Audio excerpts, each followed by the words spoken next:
So I noticed what 3, 4 things that stood out for me in this year's budget. The first was, of course, the continued push towards capital expenditure.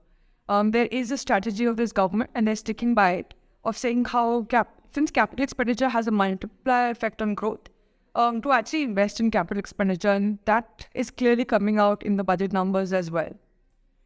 But for someone who works on welfare, it seems to be that it's coming at the cost of some of the welfare programs. A large number of welfare programs, whether it's the National Health Mission under Health, the Samana Shiksha scheme for education, the midday meal scheme, now renamed the PF Portion scheme, which provides hot cooked meals to children going to government and government-aided schools. All of them have either seen budget cuts or the numbers have remained stagnant. In fact, the midday meal scheme was started, the PF Portion scheme has seen a 9% decline in budget allocations compared to the revised estimates. Another big shocker, of course, was the Mahatma Gandhi National Rural Employment Guarantee Act, which has been such a social safety net during the COVID-19 pandemic, where allocations have decreased over 30%. So almost 30,000 crores less money is allocated for the scheme compared to last year's revised estimates.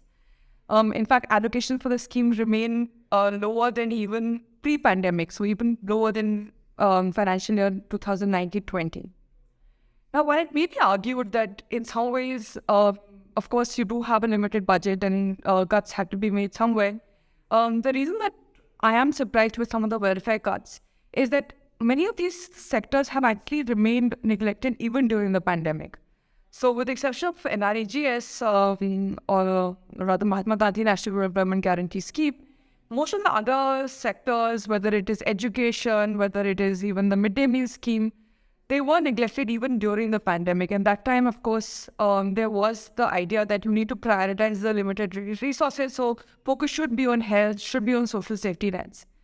In fact, the analysis that we've been doing at the Accountability Initiative, where we study key social sector schemes and come up with a series called Budget Brief, shows that allocations have just not been keeping up with inflation. In fact, they remain significantly lower than inflation and remain lower than even the requirements set by the ministry.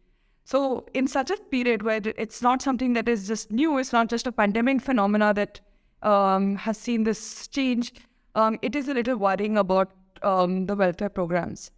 And part of it is a little bit of, I guess, where I'm unclear about the government strategy is, what does the government see as its role in welfare programs?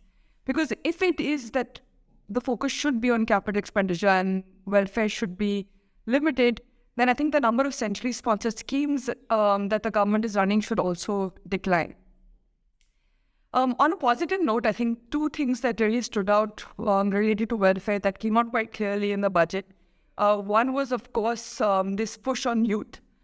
They talked about apprenticeship stipends, they talked about soft skill training, including a lot of digital things like 3D printing, drones, and things like that.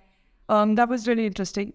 Another positive that did come out a lot was a focus on tribal welfare. Again, an often neglected sector, but that does seem to be an area that the government seems to be prioritizing this year, which is a good step.